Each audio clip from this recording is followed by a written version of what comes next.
बिस्मिल्लाहिर्रहमानिर्रहीम। अस्सलाम वालेकुम फ्रेंड्स, आप देख रहे हैं हमारा YouTube channel CSC guide official और मैं हूं मोहम्मद इरफान उल्लाह। आज हम डिस्कस करेंगे 7वां स्टेप, 7वां स्टेप। चाइना स्कॉलरशिप के लिए अप्लाई करने के लिए मैंने आपको बताया था 6 स्टेप हो चुके। 7वां स्टेप 10 तक हम जाएंगे। जो मेन क्वेश्चन होंगे जो आपके हैं वो अगर आप 10 स्टेप फॉलो कर लेते हैं तो इंशाल्लाह आपको सारी चीज़ें समझ आ जाएंगी। तो 6 हो गए थे, 7वां हम आज डिस्कस करेंगे कि एक्सेप्टेंस लेटर के लिए जो हमने ट्राई की थी, एक्सेप्टेंस लेटर हासिल करने के बाद अब क्या करना है नेक्स्ट हमें बताया जाए। हमने एक्सेप्टेंस लेटर हासिल कर लिए, तो 1 मिला, 2 मिला या नहीं मिला फॉर एग्जांपल, ठीक है, तो इसके बाद क्या करना होगा हमें बताया जाए। क्योंकि एक्सेप्टेंस लेटर जब मिलता है ना उसके बाद बंदे को क्यूरियोसिटी बढ़ती है, अब क्या करें, बताओ भाई जल्दी बताओ। तो उसका ये है कि जैसे ही आप एक्सेप्टेंस लेटर हासिल कर लेंगे फिर आपने देखना है जिस यूनिवर्सिटी से आपको एक्सेप्टेंस लेटर मिला है उसकी डेडलाइन क्या है, स्कॉलरशिप क्या उसके अनाउंस हो गए हैं या नहीं हुए। मोस्टली जो स्कॉलरशिप की अनाउंसमेंट होती है वो होती है अक्टूबर और नवंबर में, ठीक है। और सब यूनिवर्सिटीज़ जो है जनवरी में अनाउंस कर देती हैं, मतलब कि अगर कोई बच भी जाए ना यूनिवर्सिटीज़ वो जनवरी में जाके अनाउंस कर देती हैं अपनी स्कॉलरशिप की अनाउंसमेंट, और जाती है तकरीबन कोई 2-3 महीने उनकी डेडलाइन रहती है। ये नहीं कि बस उन्होंने अनाउंस की और महीने के बाद ख़त्म होगी डेडलाइन, ऐसा नहीं है। 2-3 महीने 4 महीने तक उनका रहता है प्रोसेस, ठीक है। तो अभी धूप भी आ गई है फुल टाइम, गर्मी अभी बढ़ जाएगी।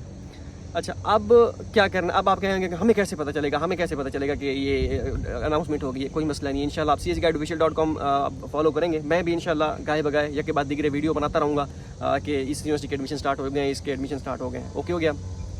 तो ये सारी चीज़ें आपको परेशान होने की ज़रूरत नहीं है। अब फिर आपने ये देखना है कि सबसे पहली चीज़ आपने ये भी देखनी है जिस यूनिवर्सिटी से आपको एक्सेप्टेंस लेटर मिला है क्या उसका मेजर जो है वो इंग्लिश में है या चाइनीज़ में है। चलें, इसके बाद 8वां स्टेप मैं वो बनाऊंगा कि आपने मेजर कैसे फाइंड करना है, चाइनीज़ में मेजर है या इंग्लिश में मेजर है, ये चीज़ आपको कैसे पता चलेगी। ये ना हो आप एक्सेप्टेंस लेटर हासिल कर लें और बाद में पता चले कि इस यूनिवर्सिटी में आपके मेजर को स्कॉलरशिप ही ऑफर नहीं की जा रही, आपका मेजर ही अवेलेबल नहीं है सीएससी की वेबसाइट पे, ठीक है। या फिर आपका मेजर है लेकिन वो चाइनीज़ में है। चाइनीज़ में अगर आप करेंगे अप्लाई, कभी भी चाइनीज़ में आपने अप्लाई नहीं करना। अगर आप चाइनीज़ में अप्लाई करेंगे दैट मीन्स के आपके पास HSK 4 या 5 होना चाहिए, आपकी स्कॉलरशिप आपको नहीं देंगे, ठीक है। क्योंकि स्कॉलरशिप अगर आप चाइनीज़ मेजर आपका है तो आपके पास HSK 4 या 5 होना चाहिए, इसके बगैर स्कॉलरशिप आपको नहीं मिलेगी। अगर आपको एक्सेप्टेंस लेटर मिल भी जाए, डीन भी हो, प्रोफेसर जो मर्जी कर लें, एक्सेप्टेंस आपको स्कॉलरशिप नहीं मिलती।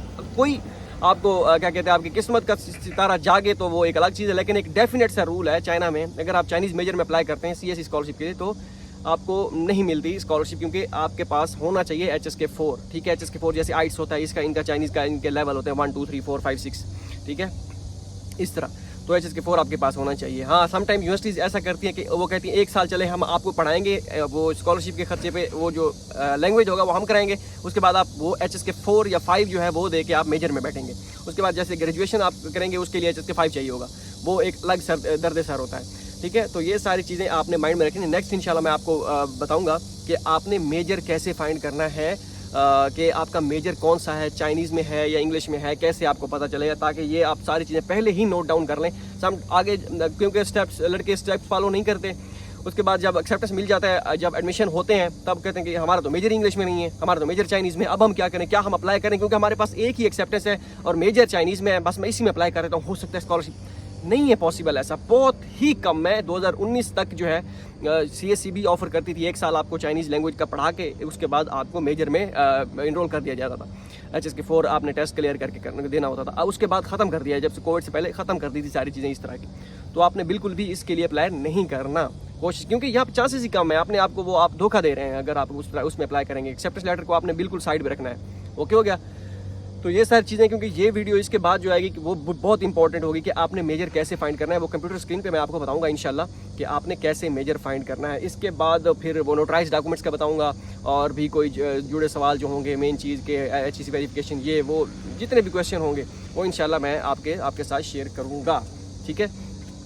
तो नेक्स्ट वीडियो में हम इंशाल्लाह मिलते हैं कि आपने कैसे फाइंड करना है अपना मेजर इंग्लिश में, ठीक है, और किस किस यूनिवर्सिटीज़ में आपका मेजर जो है इंग्लिश में हो सकता है और कितनी यूनिवर्सिटीज़ होंगी जो ऑफ़र कर रही होंगी। सारी चीज़ें मैं इंशाल्लाह आपके साथ शेयर करूँगा। मिलते हैं अगली वीडियो में, दुआ में याद रखिएगा। अल्लाह हाफिज़।